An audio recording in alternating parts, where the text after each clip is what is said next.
이 시간 하나님이 우리에게 주신 말씀은 마태복음 1장 21절 말씀입니다. 마태복음 1장 21절 말씀. 우리 함께 읽겠습니다. 시작. 아들을 낳으리니 이름을 예수라 하라. 이는 그가 자기 백성을 그들의 죄에서 구원할 자이심이라 하니라. 아멘. 임마누엘이라 하리라. 임마누엘이라 하라는 제목으로 여러분과 말씀을 나누도록 하겠습니다.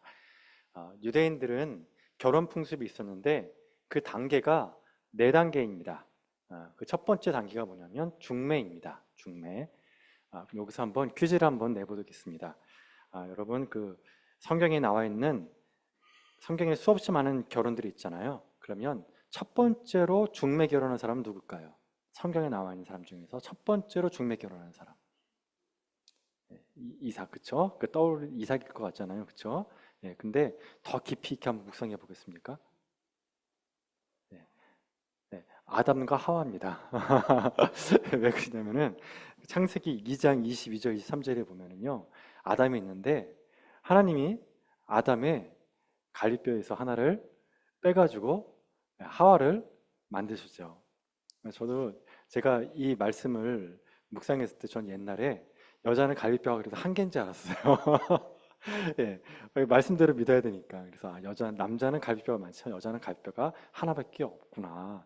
뭐 이제 그런 생각을 했었는데 그건 아니었고. 어쨌든 그렇게 하나님이 하와를 창조하신 다음에 어떻게 했냐면 22절에 보면은 창세기 2장 22절에 보면 하나님이 하와를 아담에게 이끌어 오시니 그랬어요. 이끌어 오시니. 그러니까 누가 누굴 데리고 왔다고요? 하나님이 하와를 누구에게요? 아담에게 이끌어 왔어요. 자, 그때 아담이 시인이 돼 버립니다. 시인이. 예. 아주 인류 역사상 첫 번째 시를 지어서 하와에게 바칩니다. 그게 어떤 시일까요?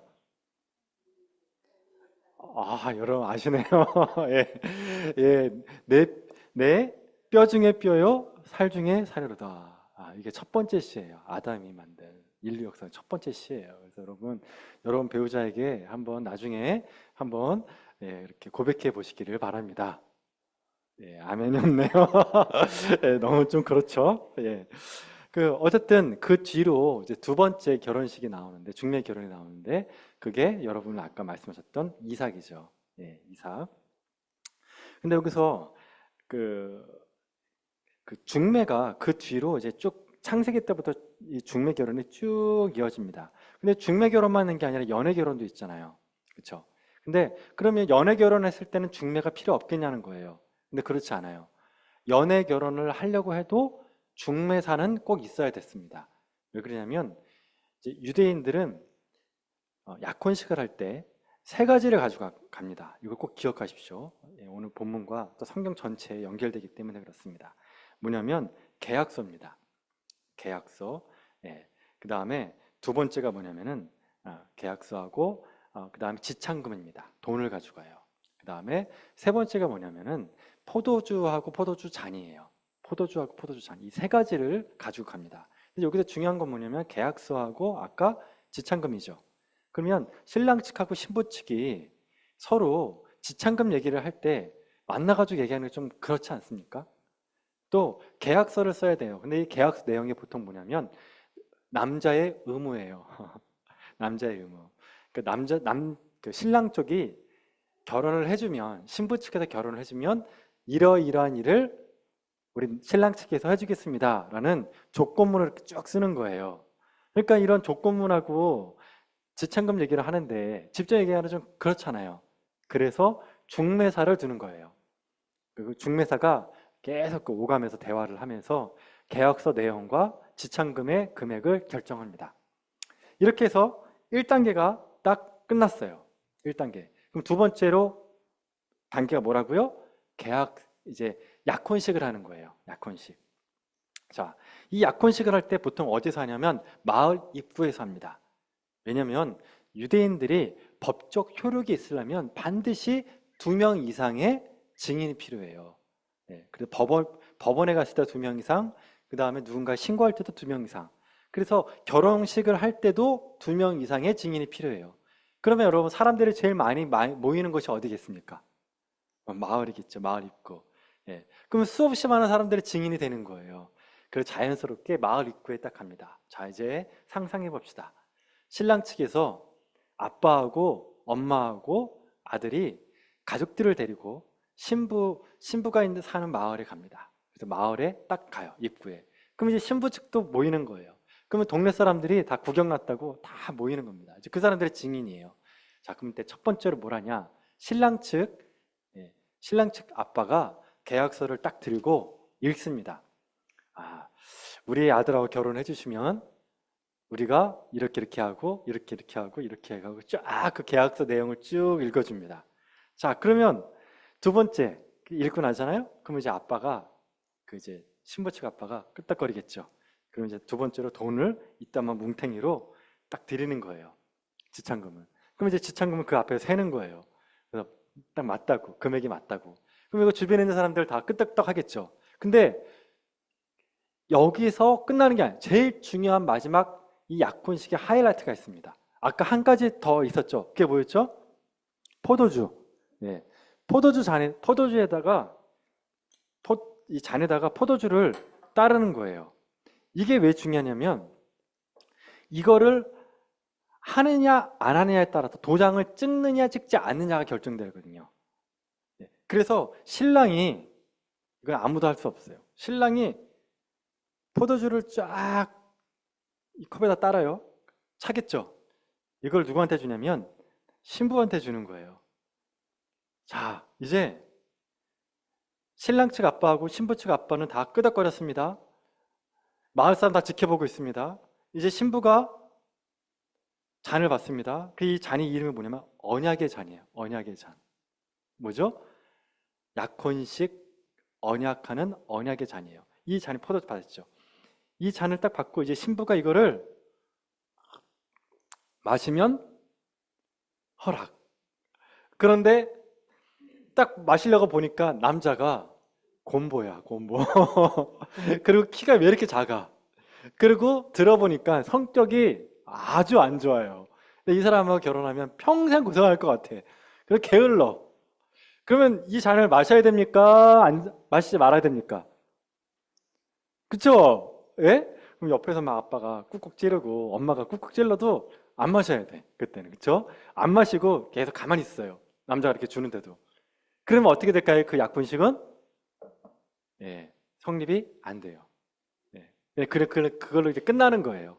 그러니까 이게 양가 부모님이 만나서 허락을 하고 중매를 다 섰더라도 막판에 그 여인이 이 언약의 잔을 마시느냐 마시지 않느냐에 따라서 이 결혼식이 결정난다. 예. 그다음 여기서 또 하나 중요한 게 있습니다. 자, 그래 방금 얘기했죠. 이 계약서 있죠, 계약서. 예, 계약서. 요즘에 이 결혼하는 분들이 우리 때는 안 그랬어요. 우리 때는 결혼식을 올린 다음에 그 다음날 혼인 신고죠. 혼인 신고를 했어요. 예. 또 결혼식 전에 하기도 했었어요. 바쁠까 봐. 근데 요즘에는 이게 좀 차이가 있대요. 결혼식을 하고 나서 바로 이렇게 신고식을 안 한다고 하시더라고요. 그 언제 하냐 그랬더니 1년 지나고 나서 심한 경우에 3년 지나고 나서 하는 경우도 있대요. 그 왜 그럴까요, 여러분? 예, 중간에 마음 바뀔 수 있다는 거죠. 예, 왜냐하면 결혼식은 여러 번 할 수 있는데, 예? 이 신고하는 거 있잖아요.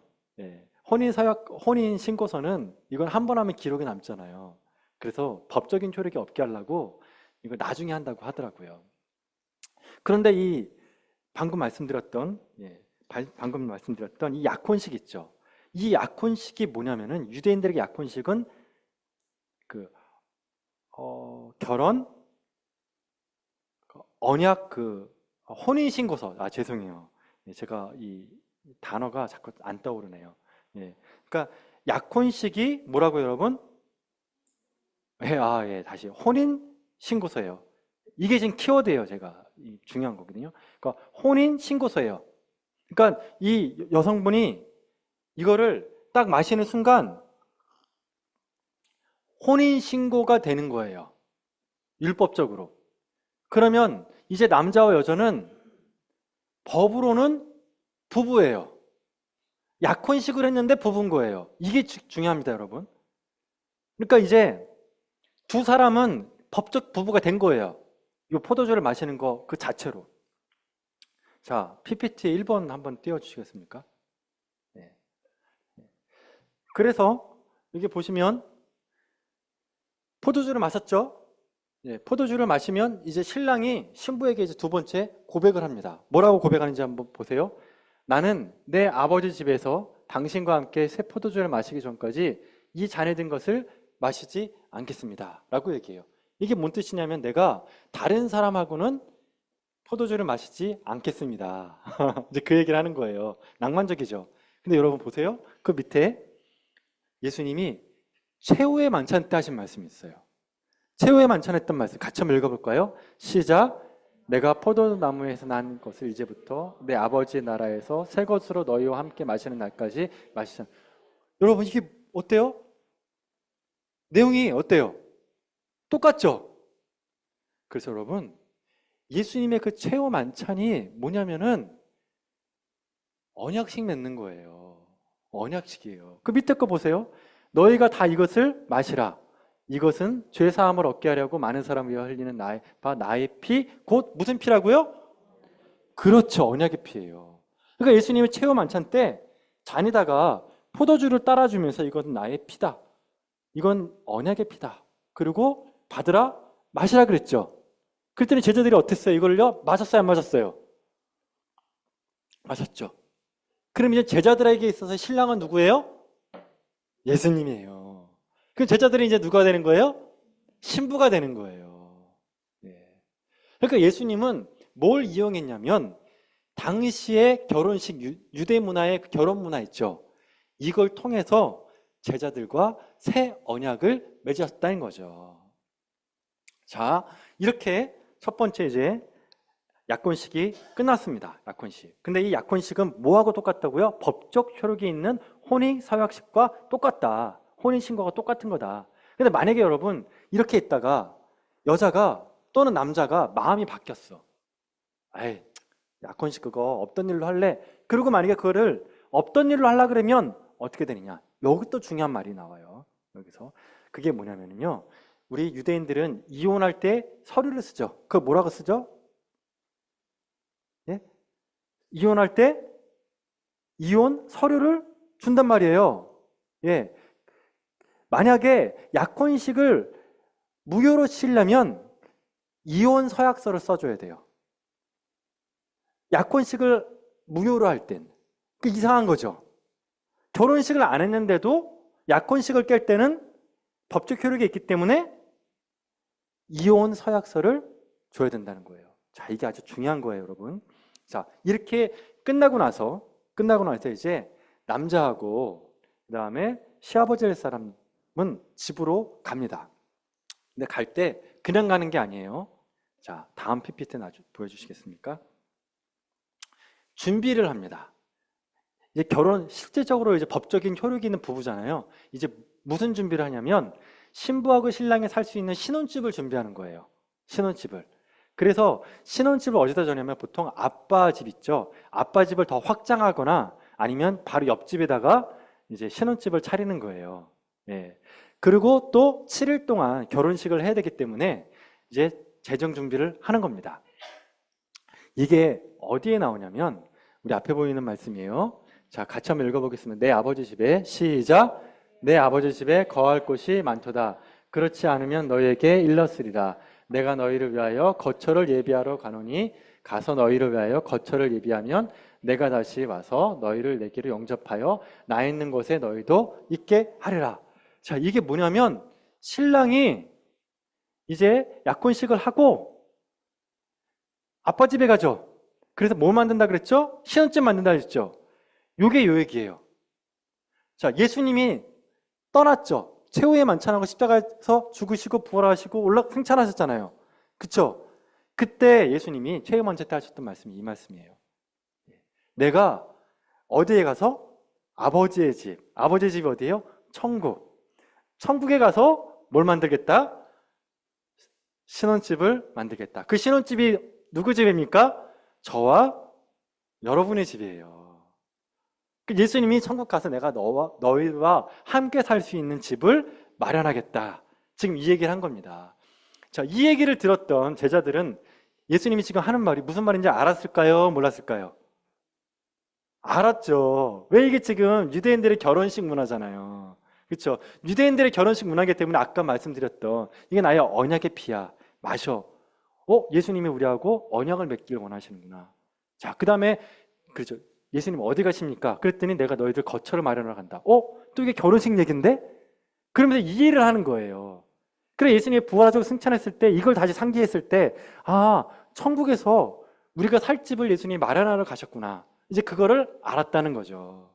이해됐죠, 여러분? 자, 그러니까 예수님이 하신 말씀은 그냥 하는 말이 아니에요. 이 문화적 배경을 가지고 하신 말씀이다. 그 얘기입니다. 자, 그렇게 해서 이제 아들이 결혼식 했어요. 그 다음에 집을 다 마련했어요. 살림도구도 다 마련했어요. 자, 그러면 이제 애가 타요, 안 타요? 타죠. 아유, 이제 빨리 내가 신부를 데리고 와야 되는데, 이제 결혼식을 올려야 되는데 막 애간장에 타는 거예요. 근데 보통 요 준비 기간이 1년 정도 된대요. 1년 정도. 그럼 이제 얘기를 하는 거예요. 아빠, 이제 결혼식을 올리겠습니다. 제가 신부를 데려오겠습니다. 라고 얘기를 하면 되는데 그게 안 돼요. 왜냐면 그 결혼식 날짜는 아빠가 결정해요. 아빠가 허락을 해야 돼. 너 이제 결혼 준비 다 됐다. 신부 데리고 와라. 그 날을 결정하는 게 아빠예요, 아빠. 아버지가 결정하는 거예요. 그래서 그 문화적 배경으로 예수님이 하신 게 바로 이거예요. 같이 맨 마지막 거 한번 읽어보겠습니다. 그러나부터 시작. 그러나 그 날과 그때는 아무도 모르나니 하늘의 천사들도 아들도 모르고 오직 아버지만 아시느니라. 이게 결혼식 문화 배경으로 하셨던 예수님의 말씀이에요. 이걸 우리는 뭐라고 부르죠? 예수님의 재림이라고 부르는 거예요. 예수님의 재림. 그래서 여러분 우리 열천의 비유 나오잖아요. 그 열천의 비유도 똑같은 논리예요. 자, 이제 유대인들은 결혼식을 언제 하냐면 밤에 해요. 밤에. 왜 밤에 하냐면 유대인들에게 있어서 밤은 그 날의 시작이에요. 시작이에요. 그리고 요즘에 지금도 전통적인 유대인들은 낮에 안 하고 저녁에 예식을 합니다. 자, 그러면 이제 신랑과 친구들이 그 아내가 사는 마을로 가는 거예요. 근데 갈 때 어떻게 하냐면 뿔나팔을 불면서 가는 거예요. 뿔나팔. 예수님이 재림할 때 뿔나팔 부시잖아요. 똑같은 거예요. 뿔나팔을 불면서 쭉 가요. 그러면 신부는 어떻게 있어야 돼요, 여러분? 신부는 단장하고 깨어 있어야 돼요. 그래서 전통적인 유대인 여자들은 뭐라 하냐면은 남자가 준 그 지창금 있죠. 그걸 가지고 세마포 옷을 만들어요. 왜냐면은 그게 신부 옷이거든요. 그래서 정결하게 자기 몸을 씻고 그 다음에 세마포 옷을 딱 해가지고 그거를 자기 머리맡에 딱 두고 매일마다 자는 거예요. 우리 남편 나 데리러 언제 오실까? 나 데리러 언제 오실까? 준비를 하고 있는 거예요. 그게 거룩한 신부인 거죠. 자, 그러고 있다가 남편이 이제 저쪽에서 뿔나팔 불면서 오는 거예요. 근데 신부가 여러분 그거 알아요, 몰라요? 언제 올지? 모르죠. 자, 그 아들도 알았어요, 몰랐어요? 몰랐단 말이에요. 아빠만 알아요. 근데 아빠가 결정해주면 시작. 그래 오면은 이제 신부가 어때요? 춤을 했던 거 닦고 부시자 머리 빗고 그 다음에 세마포 옷을 딱 갈아입고 딱 가는 거예요. 그러면 그때 뭘 하냐? 신랑 측 친구들이 그 신부를 그 가마 같은 데다가 딱 낚아채요. 딱 낚아채요. 그거를 이제 우리 신약에서 휴거라고 부르는 거예요. 낚아챈다. 딱 낚아채가지고 들어요. 가마에다가 들어 올림 받죠. 낚아채가 들려가지고 그다음에 신랑 집에 가는 겁니다. 그러고 나서 뭘 하죠? 그때부터 혼인잔치를 하는 거예요. 그래서 어린 양의 혼인잔치 나오죠. 그런데 기름을 준비하진 처녀들은 어떻게 해요? 그 혼인잔치에 들어갈 수 있어요? 없어요? 없잖아요. 그러니까 예수님이 하신 모든 말씀들은 사실은 이 유대인들의 전통적인 결혼 문화 있죠. 이 전통적인 결혼 문화와 잇대어 말씀하시는 거예요. 근데 거기에 아주 핵심적인 게 있죠. 뭐죠? 예수님과 남자와 여자의 결혼식은 결정적으로 결정을 누가 한다? 신부가 잔을 마시는 거. 언약의 피를 마시는 거예요. 언약의 피를 마시는 거. 그 다음에 신부는 뭐 해야 돼요? 그 다음부터 세마포 옷을 입고 신랑을 기다리는 거예요. 그리고 나서 어떻게 돼요? 신랑이 데리고 오면 옷 입고 가서 뭐죠? 어린 양의 혼인잔치에 참여하는 겁니다. 여러분, 우리가 그런 사람입니다. 믿으십니까? 네, 우리가 이런 신앙으로 살아가는 겁니다. 자, 여기까지가 오늘 말씀의 배경이에요. 자, 그러면 이제 오늘 말씀 배경으로 했을 때, 자, 오늘 본문 말씀을 보면 이 요셉과 마리아가 어떤 시점에서 이 네 단계 중에서 어떤 시점에서 문제가 생기는지 한번 보겠습니다. 18절 말씀입니다. 같이 한번 읽어보겠습니다. 18절 말씀 시작. 예수 그리스도의 나심은 이러하니라. 그의 어머니 마리아가 요셉과 약혼하고 동거하기 전 성령으로 인되던 것이 나타났더니, 자, 뭐부터 했다고요? 약혼했다. 그 다음에 동거하기 전이라고 그랬죠. 동거하기 전에 다른 말로 하면 결혼식이겠죠. 그러니까 남편이 결혼식을 준비하는 기간이겠죠. 그때 성령으로 잉태된 것이 나타났대요. 누구에게 나타났죠? 마리아에게 나타난 거예요. 그 얘기는 뭐냐면은 자기 배가 불러오는 것을 느낀 거예요. 마리아가 자기가 배가 불러온 것을 느끼게 된 거예요. 자, 근데 여기에는 뭐가 빠졌냐면 누가복음 말씀이 빠져 있습니다. 네, 누가복음 말씀. 그러니까 마리아의 배가 불러오기 전에 누가복음 말씀이 들어가야 돼요. 같이 한번 찾아볼게요. 누가복음 1장입니다. 네. 누가복음 1장. 누가복음 1장에 보면은 요때 약혼식을 하고 시간이 얼마 후에 천사 가브리엘이 마리아에게 찾아가는 장면이 나와요. 자, 31절 한번 같이 읽어보겠습니다. 31절, 체크할 수 있는 부분 꼭 체크해 주십시오. 31절 같이 읽겠습니다. 시작. 보라, 내가 잉태하여 아들을 낳으리니 그 이름을 예수라 하리라. 자, 이걸 한번 밑줄을 쫙 그어보세요. 내가 잉태하여 아들을 낳으니 그 이름을 예수라. 먼저 이름부터 정해졌죠. 자, 그 다음 34절입니다. 34, 35절 시작. 마리아가 천사에게 말하되 나는 남자를 알지 못하니 어찌 이 일이 있으리까. 성령이, 그 다음 계속 읽겠습니다. 시작. 성령이 내게 임하시면 지극히 높으신 이의 능력이 너를 덮으리니 이러므로 나실 바 거룩한 이는 하나님의 아들이라 일컬어지리라. 자, 거기 보니까 무엇으로부터 누구를 잉태한다 그랬죠? 성령으로 말미암아 아들을 낳는데 어떤 아들이다? 하나님의 아들이에요. 하나님의 아들. 그리고 그 하나님의 아들을 낳으면 그 이름을 뭐라고 하라? 예수라 하라. 놀랍지 않습니까, 여러분? 그러자 그 얘기를 들은 마리아가 38절에 뭐라고 합니까? 같이 읽겠습니다. 시작. 마리아가 이르되 주의 여종이오니 말씀대로 내게 이루어지리라 하매 천사가 떠나가리라. 여러분, 이거는 목숨을 건 순종이었어요. 왜냐하면 마리아 입장에서는 이미 법적으로 봤을 때, 율법으로 봤을 때 이미 부녀자예요. 아내예요. 남자와 동침하지 않았을 뿐이지 이미 아내라고요. 그런데 여러분, 이 법적인 여자가 만약에 임신을 했다. 그럼 어떻게 될까요? 율법에 의해서 돌에 맞아 죽는 거예요.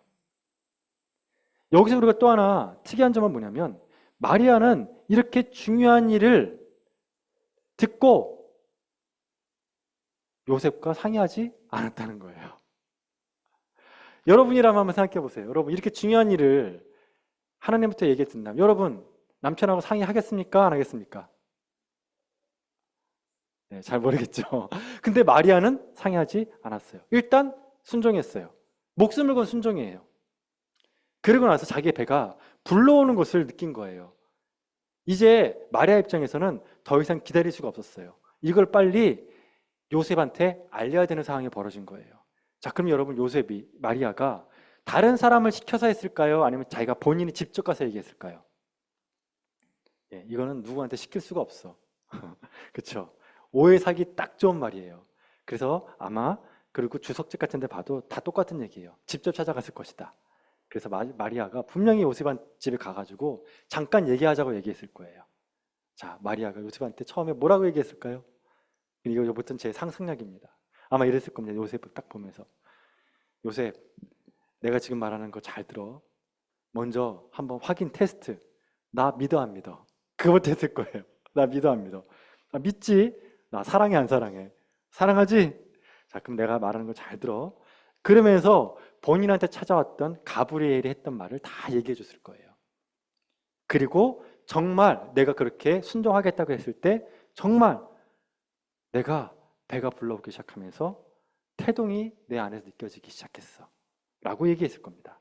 자, 여러분, 이 얘기를 들었던 요셉은 어땠을 것 같습니까, 여러분? 요셉 어땠을 것 같아요, 여러분? 요셉 예. 믿음이 갈까요, 안 갈까요, 여러분? 예? 여러분이라면 예. 아마 의심부터 들었을 거예요. 의심병이 들었을 거라고요. 예. 당황스러웠을 거라고요. 그래서 요셉이 그때 그 얘기를 듣고 마리아를 보낸 다음에 엄청나게 고민했던 것이 성경책에 나와요. 흔적이.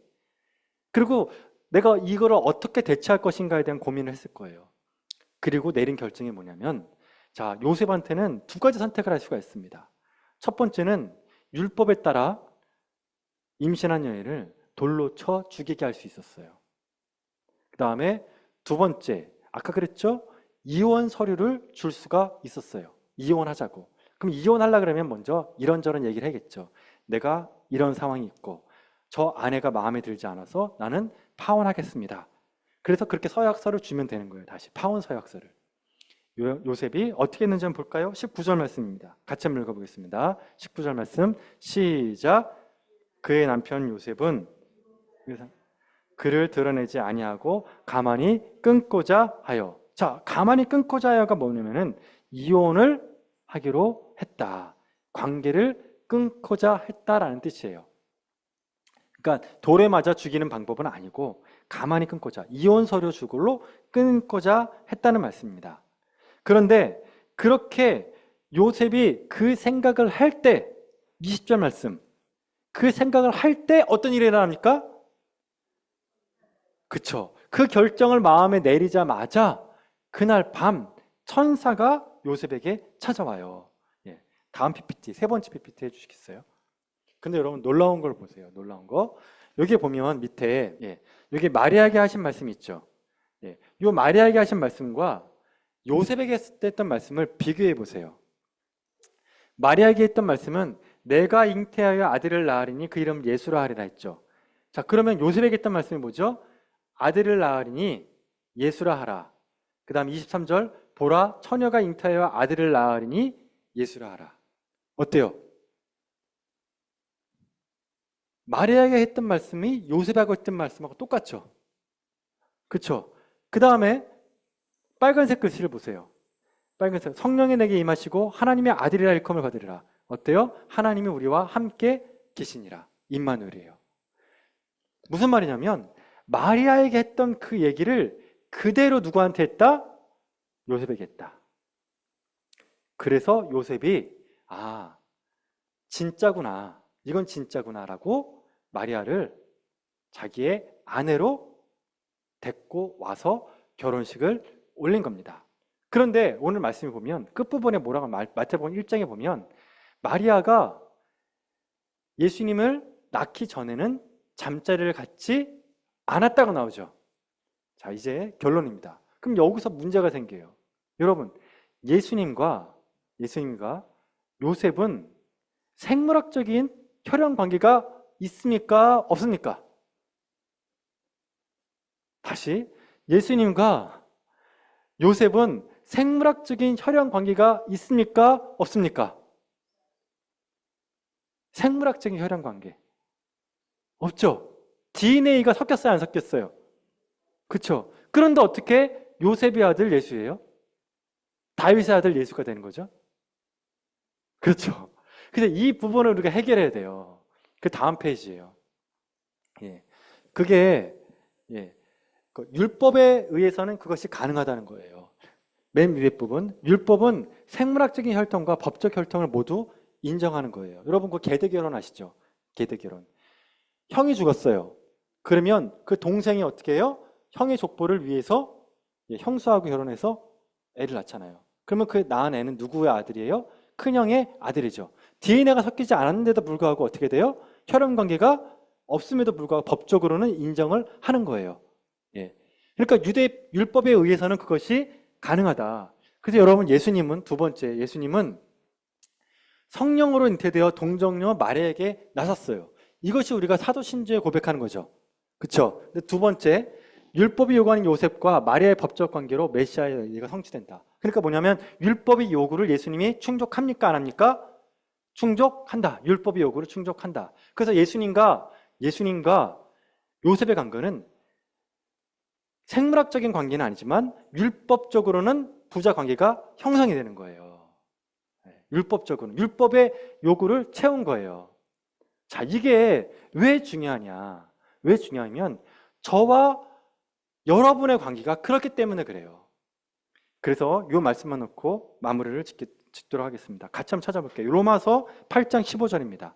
로마서 8장 15절.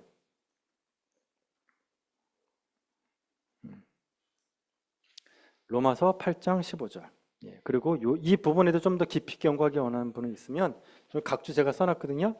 예, 칼빈의 마태복음 주석이라고 있어요. 그래서 이건 나중에 보시면 되고. 어쨌든 예, 자 로마서 8장 15절 17절 같이 한번 읽어보겠습니다. 시작. 너희는 다시 무수하는 종의 영을 받지 아니하고 양자의 영을 받았으므로 우리가 아바 아버지라 부르짖느니라. 저기서 양자라는 말이 나오죠. 양자. 그렇죠?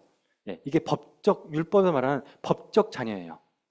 법적 자녀예요. DNA 자녀가 아니라 법적으로 자녀 관계가 형성되는 거예요. 자, 그럼 이 양자의 영은 누구를 말하는 걸까요? 성령님이에요. 성령님. 아시겠죠? 성령님이에요. 자, 성령님이라는 말씀을 가지고 16절 같이 읽겠습니다. 16, 17절 시작. 성령이 친히 우리의 영과 더불어 우리가 하나님의 자녀인 것을 증언하시니라. 됐죠? 예. 그 다음에 17절 시작. 자녀이면 또한 상속자 곧 하나님의 상속자라. 그리스도와 함께 한 상속자니 우리가 그와 함께 영광을 받기 위하여 고난도 함께 받아야 할 것이니라. 자, 그러니까 우리는 예수님 하나님의 자녀가 될 수 있죠. 어떻게요? 양자의 영이신 성령님을 의해서. 성령님에 의해서 우리는 하나님의 자녀가 될 수가 있다. 그러니까 우리는 유대인이 아니잖아요. 그렇죠? 유대인이 아니잖아요. 그런데 우리는 아브라함의 자손처럼 혈연 관계가 아니어도 그 족보에 들어갈 수가 있다는 뜻이에요. 족보에 들어갈 수 있다. 무엇으로? 양자의 영, 성령의 법으로. 성령의 법으로 들어간다는 거예요. 예. 이제 말씀을 마치도록 하겠습니다. 자, 그렇게 해서 마태복음 1장 전체를 보면 1장 전체는 첫 번째, 우리 지난주에 했던 예수님의 계보, 그리고 그 계보가 생물학적인 것이 아니다. 뭐죠? 영적인 관계, 율법의 요구를 다 충족하신 그 예수님의 관계로 우리는 하나님 나라의 족보에 들어갈 수 있다. 그것을 예수님이 그 문을 열어준 분이 바로 예수님이다 라는 겁니다. 네, 예수님이다. 자, 그러고 나서 그 예수님의 다른 이름이 뭐라고 합니까? 예수님의 다른 이름이 임마누엘. 임마누엘의 다른 뜻은 하나님이 우리와 함께 하십니다. 하나님이 우리와 함께 하십니다. 그렇기 때문에 우리가 예수님을 영접하면 하나님이 우리와 함께 하시는 겁니다. 예수님 우리 영접하면. 기도하시겠습니다. 이 시간 우리 통성으로 한번 기도하겠습니다. 우리는 하나님의 자녀가 되었습니다. 우리는 양자의 영이신 성령님을 통해서 우리는 예수님을 하나님을 아버지라고 부를 수가 있는 겁니다. 우리 이것을 생각하면서 감사의 기도를 드리고 또 많은 분들이 우리 위안교회에서 이런 은혜를 경험할 수 있도록 해달라고 통성으로 한번 기도하는 시간 갖겠습니다. 기도합시다.